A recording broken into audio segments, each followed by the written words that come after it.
Faith, love, and humor. That's, in the end, that's what it ended up being about. But it started out as just therapy for myself, writing to myself. I tend to do a lot of writing on things that I direct, but in this case, because it was based on a book and a real family, and Austin has the most incredible voice, just his personality and his spirit. And so it was an interesting challenge because I decided I was going to write the story as narrated by the autistic child. So I had to sort of write a lot of voiceover and narration from the point of view of this 13-year-old autistic boy. So it's been such a joy, and everybody who watches the film gets the chance to meet this amazing spirit that is Austin. So I'm super proud to have been able to write it and direct it. It was a real gift for me. But the book kind of fell into my hands as my brother-in-law's fault, because he owns a pharmacy here in New York, and Scott LeRette walked into his pharmacy, Pasture Pharmacy on 34th Street, shout out. And Scott LeRette, who the book is about, who wrote the book, went in and was buying some shaving stuff, and he was telling my brother-in-law about his book, and my brother-in-law said, well, my brother-in-law Peter's in the business, he should make it into a movie. And so I got a phone call from Leon, and he said, hey, I met this guy, it's an interesting story, you should make it into a movie, which is, you hear all the time. But I read the book, and I thought it was really interesting, and it became a journey with Scott LeRette to get it up on the screen, and I just wanted to see it. I wanted to see it as an audience member. I said, this is a beautiful story. As an audience, I want to be able to see it, and so I was able to make it. Now I get to sit back and watch it as an audience member tonight. True story about a real family navigating life. It's very grounded, it's very slice of life, but also, it goes through real struggle. It's not just all rainbows and butterflies and sunshine. Because life is not rainbows and butterflies and sunshine all the time. I play Scott LeRette, the father and husband in the LeRette family, who wrote the book, The Unbreakable Boy, that the script and movie is based on. And he wrote a very raw, brave, vulnerable story about how he was not the best husband and not the best father, and how he found loving himself and loving his family through this boundless optimism and love of his son, Austin, with autism. I have 4 sons who are in their early 20s to early 30s.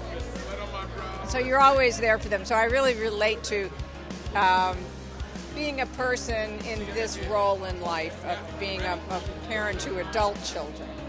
And I just think that, more and more people have kids that have learning differences, whether they're on the spectrum or just have some issues. And so I think it's great that people are more talking about it more openly, and that schools and society in general is becoming more accommodating to people with differences. I think that's really important.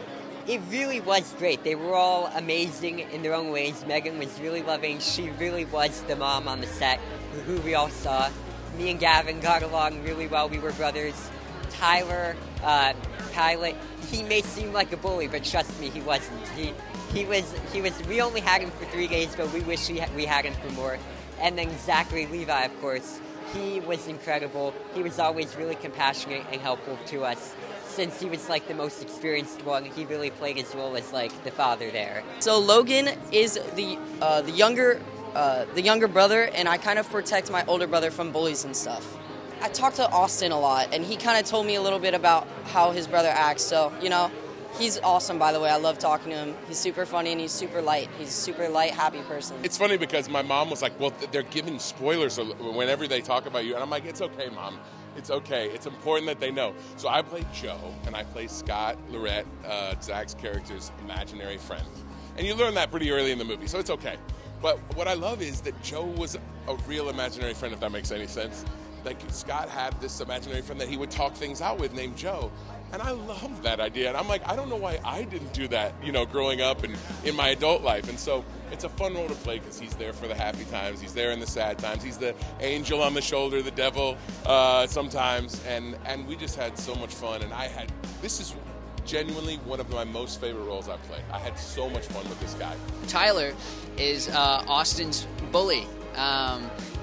But it's really cool because Austin is so innocent and so pure that he just sees beyond all of my pain, and he's able to see that I'm really just hurting inside more than anyone else around him, and that's why I pick on him the way I do, and we become best friends, and that's truly what happened with Austin and his Tyler, and it's just an honor to be able to play this role, because it showed me a lot about myself, a lot about how people may view Ryder, my brother as well, and some of Austin's stories. So yeah, it's really cool.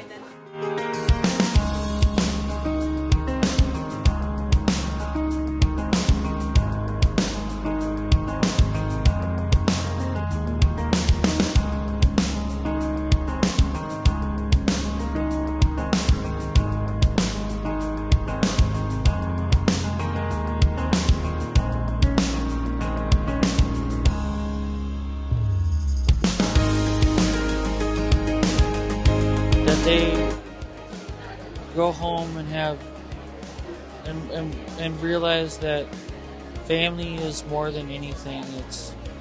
It's hope, it's passion. Being grateful is one of the greatest joys of showing people that they love everyone, and that they need to show like it's always okay to ask for help and help others, because being yourself is amazing.